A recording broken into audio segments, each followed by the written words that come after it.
Hey, welcome back to the Golfweek Amateur Tour Richmond Tour.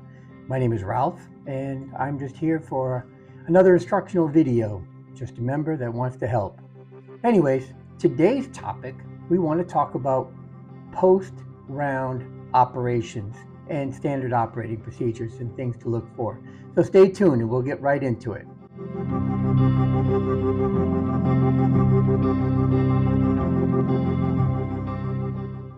Bit about the post-round operations. What should you do? What should you be looking for? And what kind of things should take place?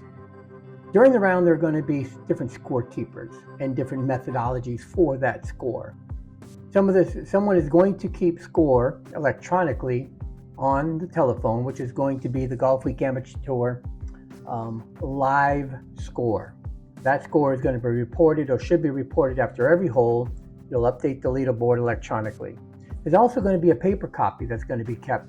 So the opposite golf carts will keep those scores. One in one golf cart will keep the electronic, someone in the other cart will keep the paper. That needs to be reconciled. It's extremely important at the end of each round that it be reconciled. There are times where somebody will think their score was different than what was there. So if you too, as a player, not keeping score, but maybe you're keeping your own score, you should also listen in to this reconciliation between the paper scorekeeper and the electronic scorekeeper. That way, if your score is even different than either of those, they can have a conversation at that time.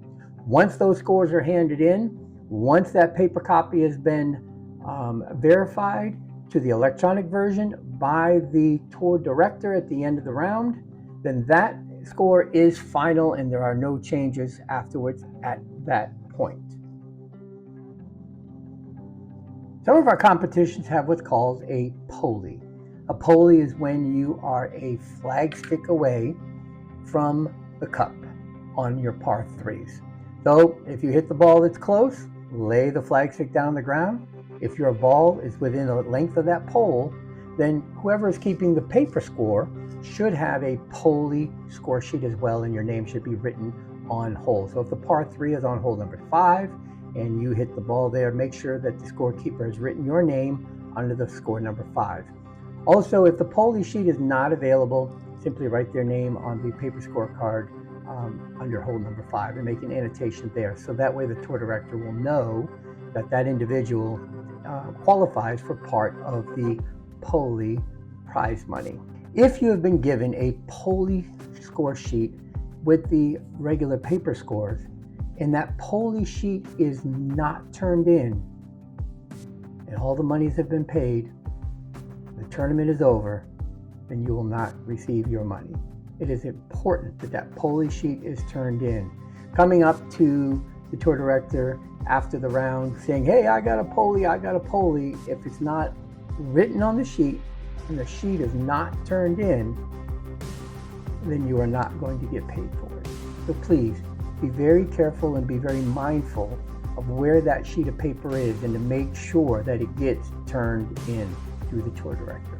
So another thing that can happen, another thing that can be resolved after the round is over, or what we call post-round, is any type of rules infractions, rules that need to be reported, or if there's an unknown rule. And in the event that there's something that happens on the golf course and you don't know exactly how to make the ruling, we want you to play 2 balls. Keep score of each separate ball. Make sure everyone in your group is fully aware that you are playing 2 balls and that we mark down the score for each ball. Then, when the round is over, speak to the tour director.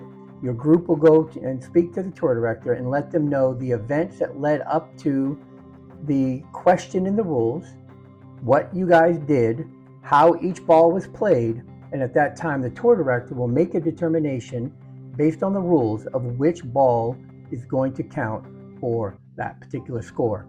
So when in doubt, play 2 balls, keep score, keep track, and we will decide after the round. We, not me, the tour director and those in charge of the event. Thanks. And before I wrap up this video, I wanted to take a special moment and I wanted to say thank you to the Tidewater Tour. The Tidewater Tour is what gave birth to the Richmond Tour. At a time before I came on, Richmond and Tidewater were one and the same, and Lyle has done a great job at running that.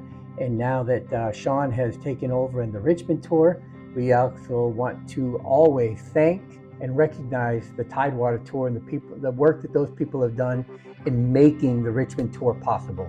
So thank you very much, Tidewater Tour. Round of applause. And Sean, thanks for doing a great job with the Richmond Tour.